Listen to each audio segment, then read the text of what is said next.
60 Minutes Overtime. All set, Lesley. Thank you. Okay. So I understand that you were up at 4:30 in the morning, this morning, working, what, on phase 2? What were you working on?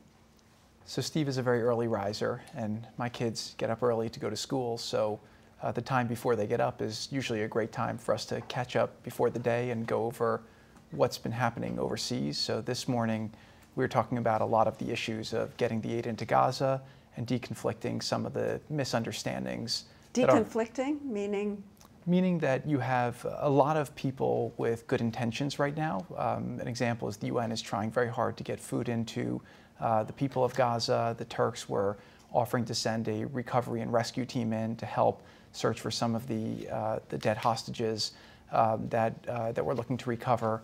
And there's just a lot of miscommunication that stalls and holds up some of these efforts. So getting all sides' perspectives and finding a mechanism to get quick adjudications and the right adjudications is something that's very necessary to put in place. I heard the president asked you what the chances were for success. Yes. And you said?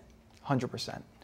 And he said, why do you feel so confident? Yeah. And I said, well, we can't afford to fail. We just kept on thinking to ourselves, this finish line is about saving lives. I need to know if you did some bare knuckle stuff. You know, I think of the real estate negotiation as hard-nosed, get your dukes up. There were a couple intense moments that we had, but what led to this was really the trust that we were able to build. And I was trained in foreign policy really in President Trump's first term by seeing an outsider president come into Washington with a different school of foreign policy than had been brought in place for the 20 or 30 years prior.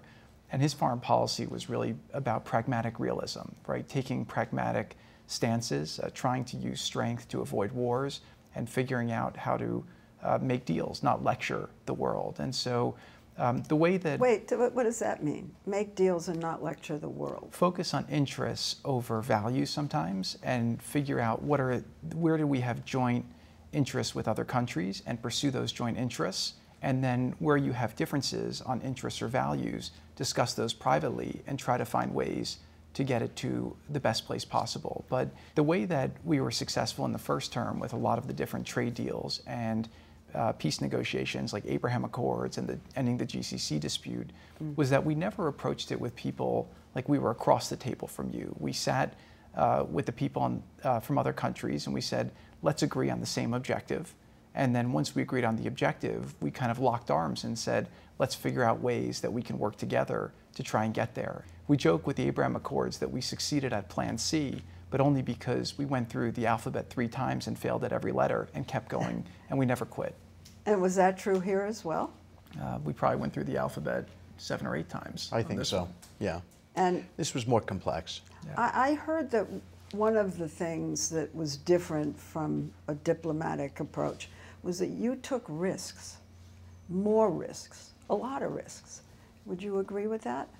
Well, first I would say that President Trump is a very different sort of president to work for. He delegates well. I don't think people realize that. He gave us a lot of authority to negotiate. He felt, he understood the dynamics of it. We put him in the room. We explained it to him, I think, thoroughly.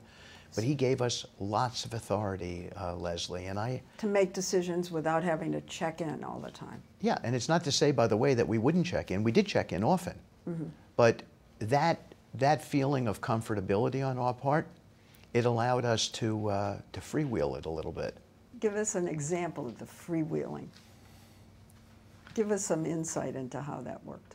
After the missile strike in Qatar from Israel, Steve and I basically were very upset about that. We thought that that really was not a smart strategic move, and it violated a lot of the trust that we felt like we deserved from the Israeli side. And so at that point, Steve and I basically sat together and said, we need to take a whole new approach, and perhaps with all of this chaos can come an opportunity. And so we decided to take the previous ceasefire proposal and then the end of war proposal that we've been working on and merge it together into one document, and then focus on seeing if we can get the Qataris and the Arab world on board. And so we put that together, spoke with the Qataris, made a lot of progress, brought it to the president, and he said, I love this idea, let's go all in, and let's push very hard to get the Arab world aligned, and then we'll figure out how to get Israel on board and turn this whole negotiation around. Okay, I'm going to come back to the attack on the compound in Doha, but let's move forward for 1 second. So you have both done a lot of business with the Gulf states, billions and billions of dollars worth of business. And you've done some of the business while this negotiation has gone on. And that has raised some issues of conflict. I mean, some blurring of a line between, you know, what you're doing in terms of foreign policy and benefiting financially from what's going on. Yeah, so first of all, Lesley, nobody's pointed out any instances where Steve or I have pursued any policies or done anything that have not been in the interests of America. Number but the two perception? But Lesley, we can't spend our time focused on perception as much as we have to focus on the facts. We're here to do good. These are impossible tasks. And because this is important, I've volunteered my time to help the president and Steve try to make progress. But Steve nor I will be involved in awarding contracts or figuring out who does business, you know, in Gaza after. Well, from my standpoint, Lesley, I'm not in business anymore. Yeah, but your family is. But I've divested. Like Jared, I receive no salary, and I pay all my own expenses. This has become an issue. What people call conflicts of interest, Steve and I call experience and trusted relationships that we have throughout the world. If Steve and I didn't have these deep relationships, the deal that we were able to help get done that freed these hostages would not have occurred. We have trusted relationships in the Arab world and even in Israel, where we've both done business in the past, but that means they trust us, we understand their cultures, we understand how they work, and we're able to use those, that knowledge and skill set to try to do things that advance the world. I would agree exactly with what Jared said, and I like his statement that conflict of interest is a terminology used by some, and we call it experience. We really do. You call conflict of interest experience? Because we don't think there was a conflict of interest, Lesley. That's why. Because we don't think that we crossed any ethical barriers. Because there becomes this sort of perception that there might be a conflict of interest because we can call Sheikh Mohammed in Qatar directly, or because we can call Bibi directly, or because we can call the foreign minister of Turkey, who is a very critical person in this equation, or call MBZ in the Emirates or MBS. Get them on the phone. Immediately. Yeah. And garner support.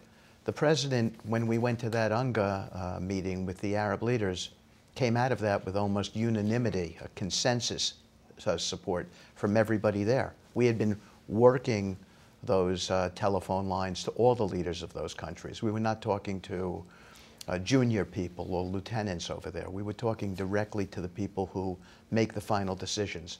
And that ultimately became very, very critical to us being successful. I want to ask you about a statement you made that may have framed your outlook on this. Jared, you said, issues are simple. It's the people who are complicated and complex. Issues are simple? Now that really is inverting the way diplomacy has worked. Yeah. Well, I agree with him, by the way. I agree with that statement. I say all the time. And your issues were so thorny, they're still, hard to get through. I like to say, Lesley, and it's a version of what Jared, you quoted Jared as just saying, I like to say that we're sort of like, our title should be Secretary of Miscommunication and correcting miscommunication. Because that's a lot of what we were doing out there. You know, we were trying to build trust between people who didn't trust each other because of decades of mis and distrust, and that's not an easy thing to correct. Can I say the issues are simple and the people are complicated? Yeah. When I first started looking at this file, I spoke to everyone who'd been involved in the Middle East diplomacy for the 20 years prior. All the historians and all of those people? Yeah, and the way they were explaining things to me just made no sense. And the foundational idea that I came to is that people just want to be able to live with security and live freely. They want to be together. They want to have economic opportunity. They want their children to be able to live a better life. And they want to safely and freely practice whatever religion they choose to practice. And that, for me, was really what it was about. And so when you think about everything through that light, you have all these old historical conflicts or balkanization of communication. And it really is just getting people to focus on how do we make the future better versus getting stuck in these old conflicts. We want to walk through, chronologically, and we want to start with the bombing in Doha. We've been told that that bombing, the Israelis bombing the compound where the Hamas negotiators were in the capital of Qatar, that was a turning point, that the Israelis had crossed some line. Explain how that was a turning point. What went through everybody's mind? How did it move your negotiations from one place to another place? Well, Lesley, we were on that, I want to say Monday. It was Monday, Jared, right? Yeah, we were Monday, it was my turn to host the negotiations. So me, Ron Dermer, who was the lead minister in Israel, and Jared were at my home, and we were going through the peace proposals that we were putting on the table. And at the time, we were discussing compromise deals. We were discussing what they called the 10 and 10, 10 hostages come out, 10 get left for the final negotiation. We were discussing a complete deal. And we were sending, Jared was drafting, he had his computer out, and he was drafting, and we were, the three of us, having what I thought was a very productive session. And we were sending these drafts back to the Qataris, who were sitting in the room with... in Doha. In Doha, presumably Hamas, and they were going over things. And we came away thinking that we were awful close to a deal. And in fact, I was supposed to go to Paris on Friday and meet Sheikh Mohammed and several other people. We had agreed to that trip, and we came up with this notion that we would let Hamas have a 4.5-day period of time to get back to us as to whether the deal was done or not. And we woke up the next morning to find out that there had been this attack. Wow. And of course, I was called by the president. You had no idea, obviously. None whatsoever. You know, I think both Jared and I felt, I just feel we felt a little bit betrayed. Now, I had heard that the president, that he was furious. I think he felt like the Israelis were getting a little bit out of control in what they were doing, and that it was time to be very strong and stop them from doing things that he felt were not in their long-term interests. People should understand that Netanyahu, the Israelis, bombed the peacemakers, bombed the negotiating team. And by the way, Lesley, it had a metastasizing effect because the Qataris were critical to the negotiation, as were the Egyptians and the Turks. And we had lost the confidence of the Qataris. Right. And so Hamas went underground, and it was very, very difficult to get to them. And they were your link to Hamas. Absolutely. You were dealing through the Qataris to make your proposals to Hamas. And it became very, very evident as to how important and how critical that role was. But there was something that happened that brought the Qataris back in, and that was this phone call that I think President Trump actually forced Netanyahu to make to the Qataris. I wouldn't call it forced. You wouldn't? No, I would Look say that way. that I would... He's becoming a diplomat. Yeah. Clearly. I would say that apology was pivotal. It was the linchpin that got us to the next place. It was really, really important that it happened. And I think we spent, with the president, at his direction, we spent a lot of time discussing it with Dermer, discussing it with Prime Minister Netanyahu, and then the president weighed in. He was tough with Netanyahu. President Trump had a great line at a speech in the Knesset where he said, Bibi's very tough, but that's what makes him great. And ultimately, Prime Minister Netanyahu wasn't going to do anything or say anything or agree to anything that he didn't feel comfortable with, but he knew what needed to be done at that moment to make peace, and I give him a lot of credit for meeting the moment and doing what needed to be done in order to get this deal done. The goal of the phone call was to help things move forward, and now there's a trilateral mechanism between the countries, which didn't happen before, so this is the first time there's a formal mechanism now between Israel and Qatar, and I believe over time, Israel and Qatar could actually turn out to be incredible allies in the region to advance things forward. The apology needed to happen. It just did. We were not moving forward without that apology, and the president said to him, people apologize. I remember him saying, I apologize sometimes. I'm talking about President Trump.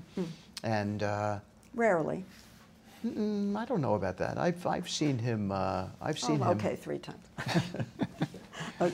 No, President Trump told Prime Minister Netanyahu that it was time to make peace, and he said, we're not going to make you do anything that will create long-term security issues for your country, but we want you to work very closely with us and be flexible on the areas where you can be flexible in order to give us what we need to get the Arab world on board and get this deal done. So after this, the Qataris are back in, and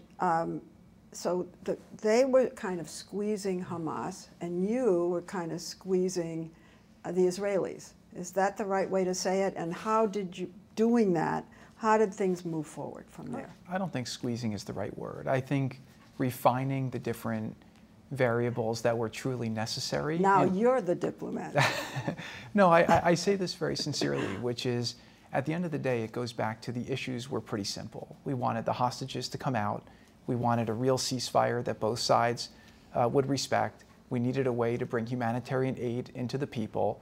And then we had to write all these complex words to deal with the 50 years of stupid word games that everyone in that region is so used to playing. Both sides wanted the objective, and we just needed to find a way to help everyone get there. But you were dealing with the Israelis, and the Qataris were dealing with Hamas, and you were dealing with the Qataris. Yes and no. The Qataris were the interlocutors directly talking to Hamas, but then we were on the phone with the Qataris, the Egyptians, and the Turks. And the notion was to convince everybody that those 20 Israeli hostages who were alive were no longer assets for Hamas. They were a liability. How did they become a liability and not their sort of because they weren't bargaining chip? What did Hamas gain by keeping these hostages? You had tens of thousands of Palestinians who were killed in these wars. You have half of Gaza, or more than half of it, is absolutely destroyed. And so what's been the gain? And so they saw the commitment from President Trump and the Arab mediators to say, we want to help the Palestinian people, we want to help them find a way to have a better life, and that can't begin until the hostages are returned and this war is ended. So the same day of the phone call, I think, the president announced his 20-point plan for peace in the region, and the Israelis were supposed to stop the bombing, and Hamas was supposed to release the hostages as point 1 out of the 20 points. So how did you move from there to get an agreement? Because it wasn't, you weren't that close that day. So the way we designed the 20-point plan with President Trump was to give it enough room so that we can then not get into the same technical, elongated negotiations that had occurred in the past and give a lot of people the ability to stall and kill the deal. So we tried to make everything as defined as possible, and what that did was it put the ball in the court of Hamas, and it turned the Arab world against them, because now the Arab world had endorsed this plan, and President Trump had gotten Israel to agree to the plan. So whereas 2 weeks earlier Israel was globally isolated, within 2 weeks Hamas was now globally isolated, and their Arab benefactors were now all saying, it's time to make a deal. So that maneuver changed the entire global dynamic, and what then we did is we said, well, they need to respond. So the Qataris, the Turks, and the Egyptians all went in together to sit with Hamas and said, it's time to make this deal, and let's figure out what we really need to make it in a way where you could have the assurances you need to feel like it can be successful. Does that lead to the Sharm el-Sheikh meeting on October 8th? It does, but we shifted the narrative, and that helped with the Arab mediators. But it was also important at the same time, Lesley, that Hamas felt that there were certain things in that 20-point plan that benefited them, and it was important that we were able to demonstrate that the president stood behind that. An amnesty program, all kinds of other things, redeployment of Israeli forces, aid coming in, and it was important that we demonstrate that, because You can't make a deal where you don't consider each person on the other side. It's got to be a fair deal, or the deal's going to be broken. One of the points was that Hamas did not have to leave Gaza. I guess that was something that was important to them. Well, if you go through, normally when there's wars, they usually give the deck of cards where they have all the different, top generals, second-level generals, third-level generals. What we said to the Israelis is everyone who you sought to target after October 7th has basically been killed. And so it's been a major turnover with Hamas. They've lost over 20,000 soldiers in this conflict. And so at some point you have to stop the killing, and you have to give an opportunity for something new and better to hopefully come and take its place. And if people can get tired of the war, then maybe they're ready to try peace. But I heard that the Israelis did not want to stop the war, despite that argument. I think everyone wants to end war. I don't think they believed that it was possible to stop the war in a way where they can get their hostages back and where it wouldn't pose a threat again from Gaza. Bibi had set forth 5 principles to end the war. And it became very clear to him that diplomatically, in this 20-point agreement, that we had absorbed those 5 principles, and yet created other points where Hamas felt that they were being heard and they were being respected. And it was the joining of those 2 things that led to this. So the Israelis are on board, at least for part 1 of the plan. Now you go to Sharm el-Sheikh, and the whole point is to get Hamas on board. So tell us about this meeting, to set the stage. Well, before you go to Sharm el-Sheikh, after Bibi was at the White House with President Trump, and they announced his agreement to President Trump's 20-point plan, then there was a couple of days of waiting to see what would Hamas do. And that Friday in the afternoon, we were getting word from the mediators that they were going to come out positive, but with a couple of conditions and different things that they wanted to see modified in any final agreement. But the vibe we were getting was quite positive. Well, first, one thing I'm going to point out is that we were getting, because of our relationships, and this goes back to that conflict of interest question you had for us, but our relationships were direct with the leaders of these 3 countries. And we were hearing that Hamas was positive on the deal. And yet I was reading intelligence reports every day and getting briefings from the CIA 3 times a day, and those intelligence briefings were suggesting that Hamas was going to say no. And so Jared and I had to make a decision as to where we thought this was going. And both of us, we didn't need to convince one another. We really felt that this was going in a positive way. And sure enough, Hamas came out and said, we accept the president's plan. And that allowed us to get into the next gear. Yeah. And one thing that also caused confusion after that was they put in some language that was really very face-saving for them in order to do. And one thing I would tell everyone is, in the Middle East, you just have to ignore all of the public statements that everyone puts out because they're all just talking to their political bases. But the message they were telling us was that they were on board with releasing the hostages, they wanted to end the war, they wanted to negotiate on some of the different variables in the agreement, but on the little stuff and not the big stuff. What Steve and I said to the mediators is, let's go to Sharm el-Sheikh, we'll do the negotiation, but we would prefer that they pre-agree to as many things as possible. We don't have to start the negotiations when we get there. There are certain issues that could be adjudicated now, and if they're not going to agree to those issues, then let's not bother with the trip. So we tried to diffuse some of the more complex issues before they came to Sharm el-Sheikh in order to give us a higher probability of success and a more efficient negotiation when we got there. Did you have the authority to make the deal, to make these compromises? What kind of authority did you get? Let me ask it that way. To not make a bad deal. But Hamas was Does that describe President Trump's I would say, mandate? Don't make a bad deal. Don't make a bad deal. But Hamas was going to be there. And I know that you spoke directly. So did you have to get authority to do that, or was... Yes. We both described it to the president as this. If we would have an opportunity to meet Hamas, and if in our view that opportunity could lead to a deal, were you comfortable with allowing us to go meet with Hamas?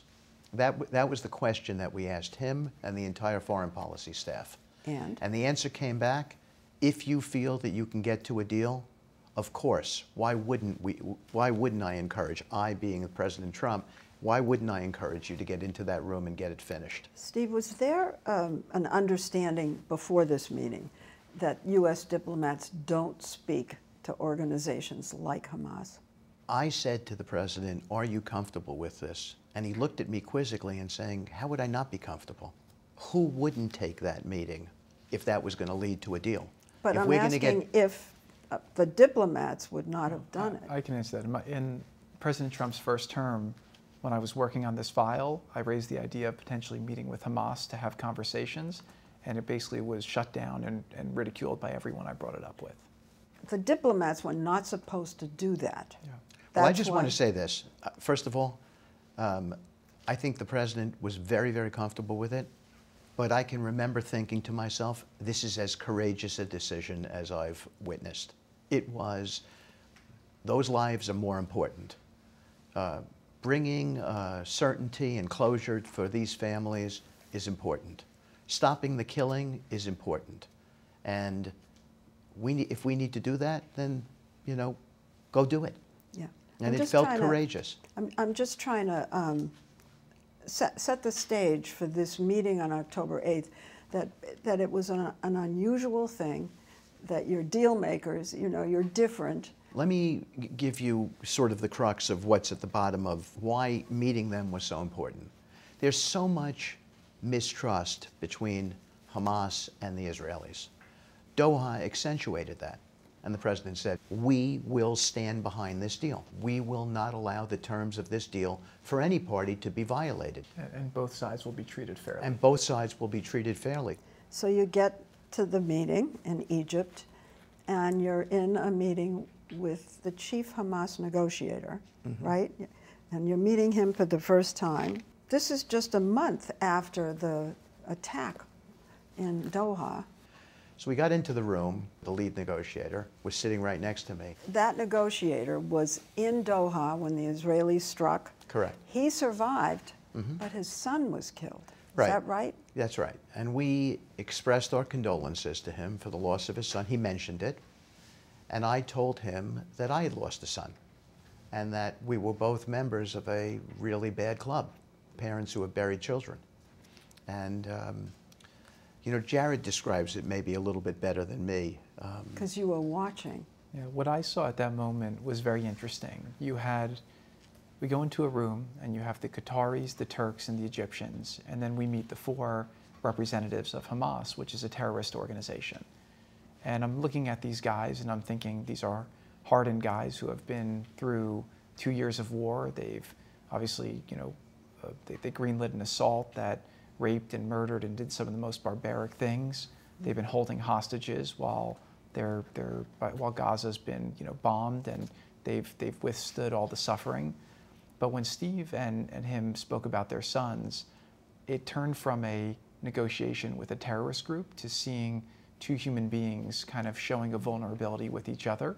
Is it true that once the deal was agreed to, that the Israelis there at that meeting and the Qataris began to hug each other? Absolutely. And I thought to myself, I wish the world could have seen it. I wish people could see people from Qatar hugging people from Israel. And by the way, it happened with the Turks too. And it happened with the Egyptians, which sort of, I don't know, makes you feel a whole lot better about what the possibilities are for the world. So how did you get to an agreement with them? The basic framework of the deal was that the 48 hostages would be returned in exchange for a ratio of Palestinian prisoners that the Israeli government had agreed to. 48, meaning 20 who were alive. 20 alive and 28 deceased. And one of the big sticking points from Israel's point of view was they didn't want to do a full withdrawal and allow Hamas to regenerate in the Strip and then become a future threat. And what if they didn't fulfill their obligation? What if they didn't return the hostages? So what we got Israel to do is to withdraw to a yellow line that we worked with them on. So it was a middle ground repositioning. And then over time, they agreed that if there was a stabilization force in place from the international community, and they saw a real pathway towards disarmament of Hamas and the destruction of all the military capability, they would further withdraw with the goal of ultimately Gaza being peaceful and Israel no longer needing a presence. So there was a lot of conditionality built into the deal and a lot of elements that would be trust. Hamas's worst nightmare in this deal would be that Israel withdrew to the agreed upon line. Hamas released all the hostages, and then once that occurred, Israel just resumed the war and went back to going after them. So what they needed was a guarantee from President Trump that that President Trump would hold Israel to their word as long as Hamas kept their word. And obviously, given the dynamics of the Middle East, given the relations between Israel and Hamas, there was zero trust anywhere to be found. Now here's something about you being business people, deal makers, that was different from the normal in negotiations, that you just accepted point one of this 20-point deal and said, okay, let's get done what we can get done and move on later. But it's like kicking the hard issues down the road. Can you tell me why you accepted just part one? A lot of business is reading your opponent and hearing what he's willing to say now and what he's willing to do later. What we read in their response was that they wanted to get there, but they needed a way to save face, and they still had some work to do to figure out some of the finer points that we weren't going to be able to solve at that moment in time. So let's go to the cabinet meeting in Israel, where Netanyahu's government is called upon to ratify the agreement. And you are there, and you're sitting on one side, you're sitting on the other side. In Israel, they called you the babysitters. Babysitters, as if you were there to make sure that he stuck to the deal. At least that was the sort of message that came through. Well, that's bad messaging, because that's not what happened. What happened was Jared and I were sitting in Prime Minister Netanyahu's office. We were going over everything that had to occur. He was telling us that the cabinet was waiting upstairs, and then it was a spur-of-the-moment thing, and I give him huge credit for this. He invited you to join. He invited us to join. And I understand that one of the more right-wing members of his cabinet, Ben-Gvir, started to lecture you and yell at you? And A little bit. But I'll tell you this, when he invited us, when the Prime Minister invited us, yeah.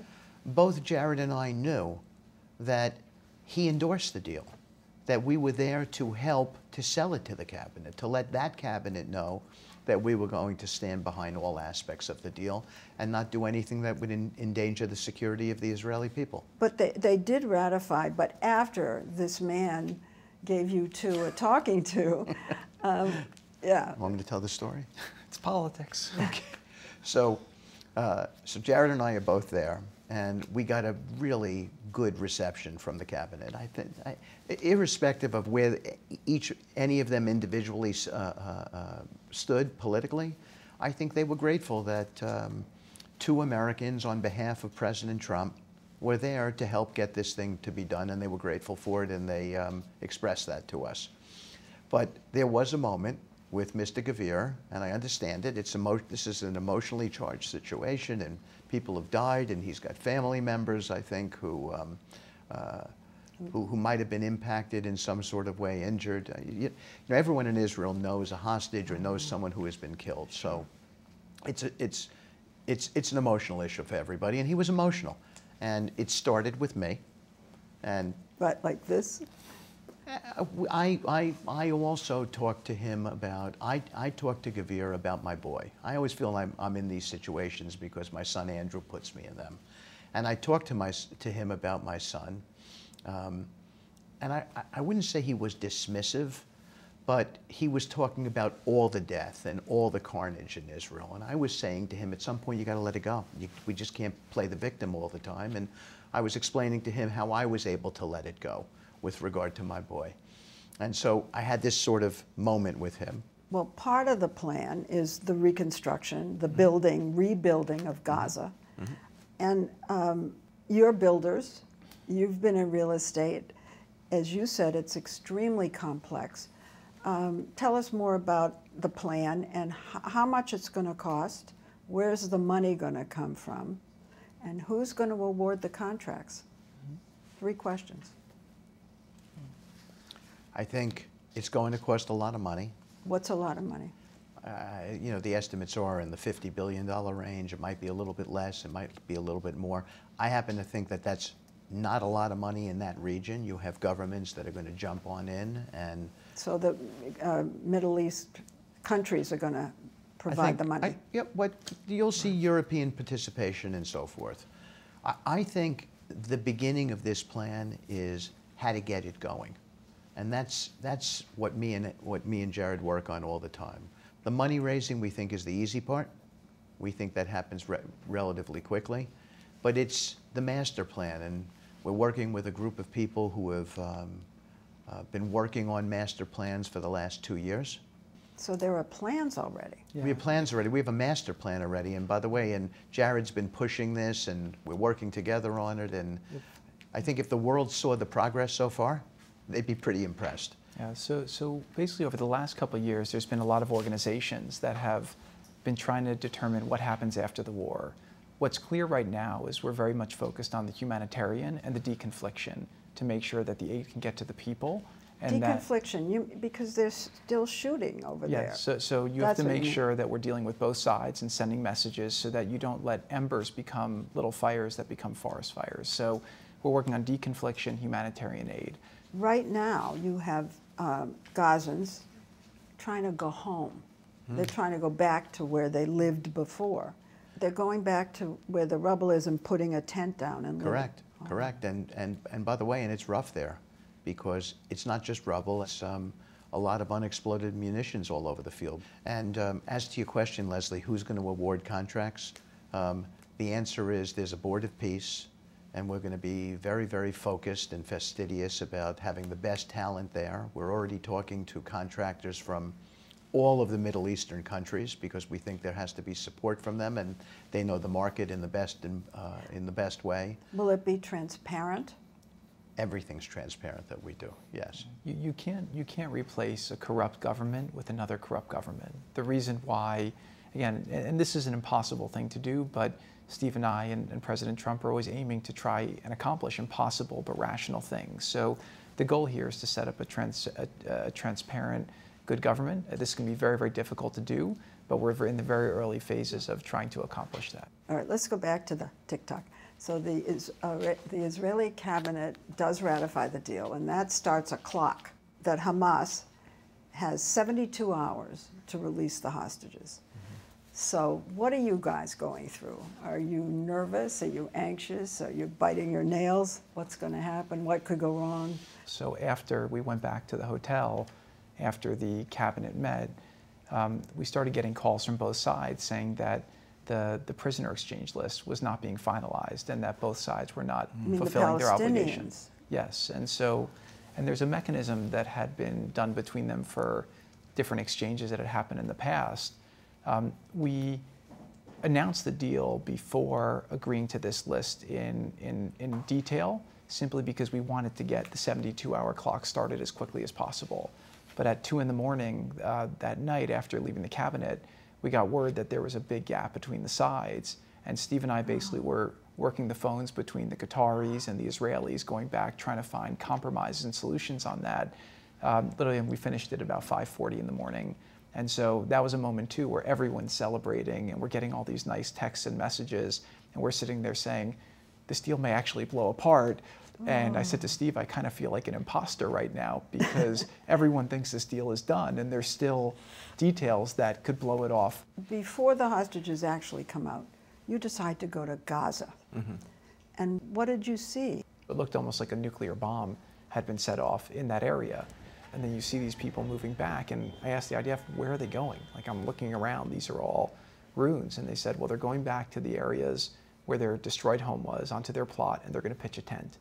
And it's very sad because you think to yourself, they really have nowhere else to go. Would you say now, having been there, that it was genocide? No, no. Absolutely not, no. No, there was a war being fought. So that very night, you go to Hostage Square, where the families of the hostages have been protesting, mourning, being very frustrated, angry sometimes. And every time you mention President Trump. To President Donald J. Trump. I had to stop because they were cheering. Thank you, Trump! Thank you, Trump! But then you tried to thank Netanyahu, Yeah. and To Prime Minister Benjamin Netanyahu. Oh. every time you said his name, I they know. booed. Look, that's how they feel. I don't feel that way. And I thought he steered his country through some really difficult circumstances. People think that he prolonged the incarceration of the hostages for his own political future. I don't think that's the case. The biggest message that we've tried to convey to the Israeli leadership now is that now that the war is over, if you want to integrate Israel with the broader Middle East, you have to find a way to help the Palestinian people thrive and do better. How are you doing with that message? We're just getting started. How sure are you that what you've accomplished so far is going to stick? First of all, it's the Middle East, so everyone complains about everything, number one. I thought you were going to say all deals fall apart. No, it's very delicate right now, but we just have to stay on top of everyone and try to make sure that everyone works hard to try and create the best outcome possible. This is a very difficult situation, a very difficult dynamic. So one of the issues that was left for phase two was Hamas disarming. And it's in the 20-point plan that they do that. Mm-hmm. Where are you in the negotiations for disarmament? So in order for that to occur, we need to create the International Stabilization Force. And then the International Stabilization Force needs to create a local Palestinian government. How long is that going to take? As quickly as we can make it happen. And so, in again, the middle of it. Yeah, so these are real-time challenges. This has not been done before at the speed and with the pressure. So again, these are very hard tasks, but Steve and I have been working day and night to figure out how to define this, how to put it together. And so there's conversations that are ongoing about what the criteria are that are needed in order to make this the highest chance of success. But because this one issue was left unresolved, Hamas now is using weapons to execute people that they perceive as their enemies in Gaza. And they're also using their weapons to reestablish themselves as the entity that is governing Gaza. They're moving into the vacuum. Hamas right now is doing exactly what you would expect a terrorist organization to do, which is to try to reconstitute and take back their positions. Right. The success or failure of this will be if Israel and this international mechanism is able to create a viable alternative. If they are successful, Hamas will fail, and Gaza will not be a threat to Israel in the future. Here's what President Trump said. Hamas must disarm, or we will disarm them, perhaps violently. Is it possible that American troops will go in?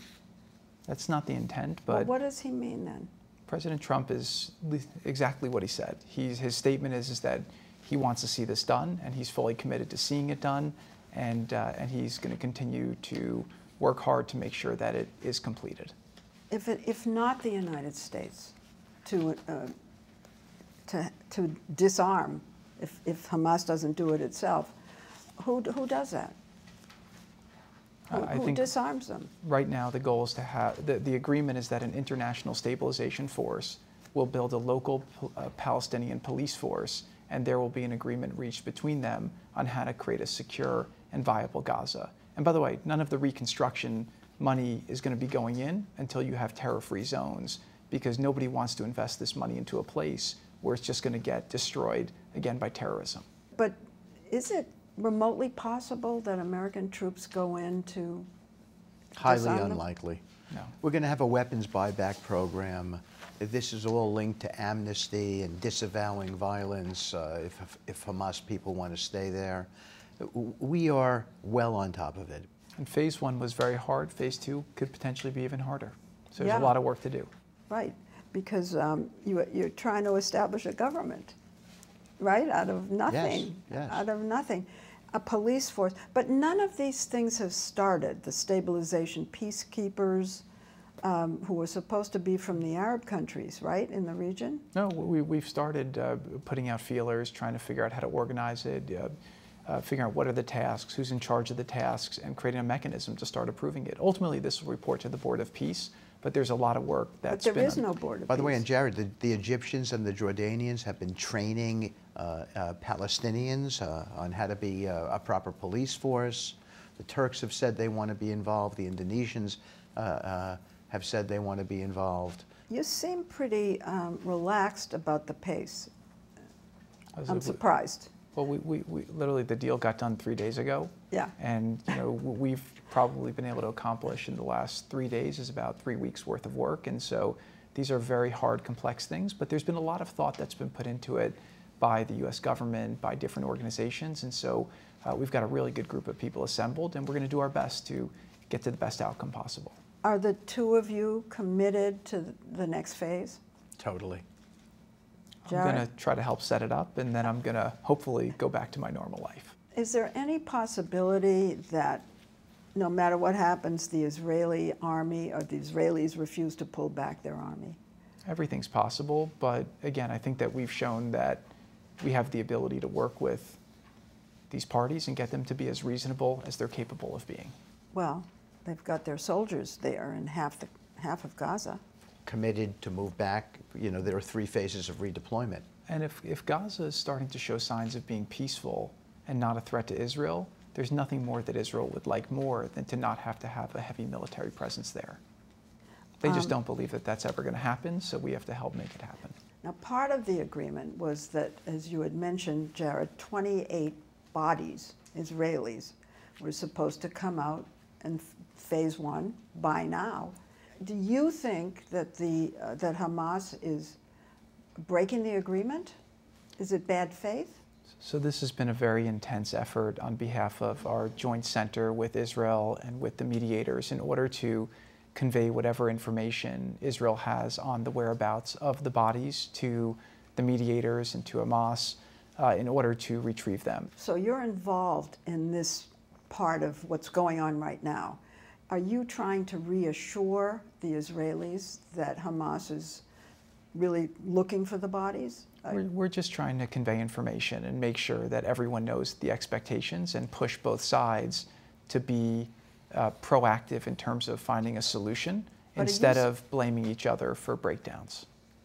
But are you saying publicly right now that Hamas is acting in good faith, seriously looking for the bodies? As far as we've seen from what's being conveyed to us from the mediators, they are so far. That could break down at any minute, but right now we have seen them looking to honor their agreement. What's the most important next step? Is it the stabilization force? Everything. I took the words right out of my mouth. So there's no order of priority. Sounds like the stabilization There's about 10 Tier 1 priorities, and we're working all of them in parallel. When you talk about a government, and I know this is in the future, but whether it's Gaza by itself or a Palestinian state with the West Bank, do you foresee it as a democracy, or do you see it as a government with a strong man? Too early to tell. Just being honest, too early to tell. Let's see if we can make it functional, and if it's functional, there's a lot of ways to do it. So are you going to do anything, or can you do anything about the violence going on right now in Gaza? So CENTCOM put out a strong statement on it, and we've sent strong messages through the mediator to Hamas. We've been trying to hold back Israel from getting involved. We're working to set up a safe zone beyond the yellow line for Palestinians who feel that they're at threat from Hamas. What we have heard back from the mediators is that Hamas doesn't control all the different factions inside, and that there is a little bit of chaos occurring because Hamas right now is quite weak and desperate.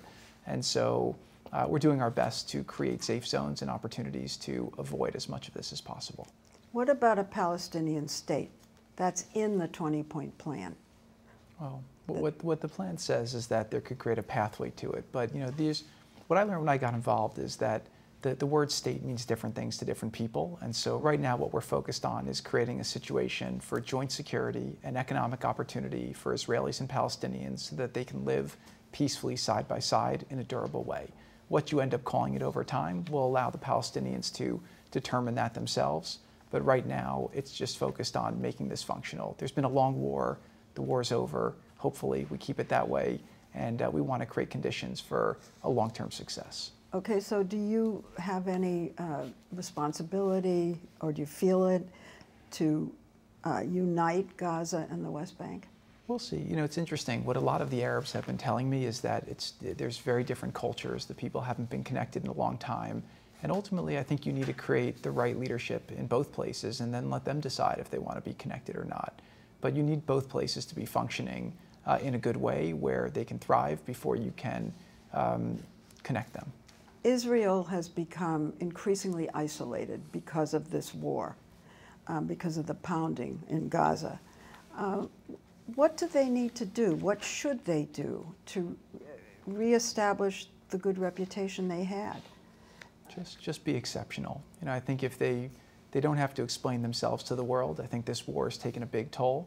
Yeah. But if Israel focuses on the things that make them incredible, which is their ingenuity, their innovation, their compassion, they focus on creating and just being exceptional, I think that in a couple of years from now, you'll see Israel going from controversial to very, very popular again on the world stage. What about the anti-Semitism? It seems that this war has created a rash of anti-Semitism everywhere. Well, that's unacceptable. And it's even going on in the United States of America. Well, that's my point. That's unacceptable. And that's the president's position. But you know, when you see the destruction that you went and saw in person, you see what's going on television screens, people see it with their eyes. Mm-hmm. It makes a big emotional impact when it comes in that way. I think what Israel should just do is focus on showing people that if you're partners with Israel, you can benefit. And if you are against Israel, they're a tough opponent. You look at after October 7th, Hezbollah now is mostly destroyed. Iran is weaker than they've ever been. Yeah. And Gaza is mostly destroyed. And it's not just the buildings. You have all the terror infrastructure. Underneath Gaza, I mean, you had tens of billions of dollars of aid that went into Gaza, and their democratically elected government, Hamas, used that to build over 450 miles of terror tunnels. And so there's been a lot of misappropriation of things. And so from Israel's perspective, these people went after them, but they showed their strength and they crushed their threats. And that's what they'll do because their survival is existential to them. Jared, even the president's base, the MAGA group, that's beginning to fracture. You have some people, leaders, who aren't supporting Israel. That's okay. Look, MAGA, I always think a political party is a collection of tribes. And I think the very strong majority of President Trump's MAGA base does support Israel. But again, most people are against war and people don't like what's happened over the last couple of years. But I do think, you know, a strong relationship with Israel benefits America. And President Trump has been a big proponent and believer in that and has been a great champion of making that relationship strong to benefit both countries. Ukraine. Now that you've shown yourself to be able to make deals like the one you've made here, what about Ukraine? Are you working on it? Well, we are. You are? Actively. Are yeah, you? Actively. I'm just always available to Steve as needed. Doing a peace deal is becoming infectious. People want to do them. People want to get to this place. You know, it's not, I don't think it's coincidental that leaders are now coming to the White House saying, how do we move a peace deal forward in Ukraine? And we're getting calls from the Iranians. So what? Yeah. So what are they saying? What? Peace is infectious now. Who are the Iranians calling? You? Well, we're there to, you know, hopefully have a long-term diplomatic solution with Iran. So. And someone's working on that? Oh yeah, we're working on Algeria and Morocco right now, our team, and there's going to be a peace deal there in the next, in my view, 60 days. What about Iran? You're actually working. Yes. Talking to them. Absolutely. And you're working on Ukraine. What happened with Putin today? I think there was a very good call, very productive call. You know, we don't stop after just one deal. We keep on plugging away. Okay. Final question. Let's go back to the hostages. It really was unexpected. It was unexpected that these 20 mainly young boys, young men, would come out. Steve, how were you feeling when they come out? Elated. Elated, and I was thinking to myself, what would I have felt like when I got the call from Cedars-Sinai Hospital that my son had died? If the call from them was, he didn't die. Oh, God. We revived him. And these people were all getting that type of call. their kids were coming home.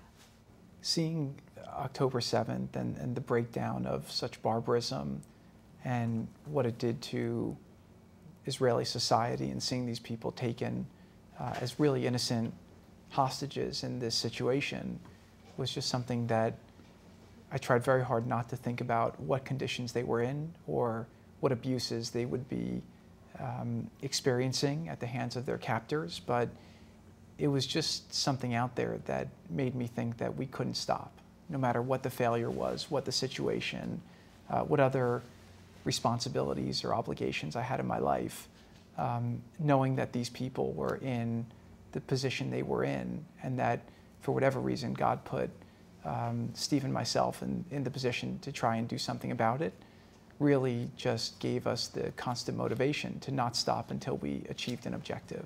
Seeing it actually complete, it just, again, a huge sigh of relief, just knowing that they don't have to endure that anymore. And even in addition to that, that their families don't have to endure what they've been enduring with the uncertainty and the anguish and the doubt that they were all feeling. So to be able to do that is one of the greatest honors you could ever do, and any sacrifice that Steve or I had to make along the way was just not even a question of what needed to be done in order to take a shot at achieving something so important that everyone thought was so impossible.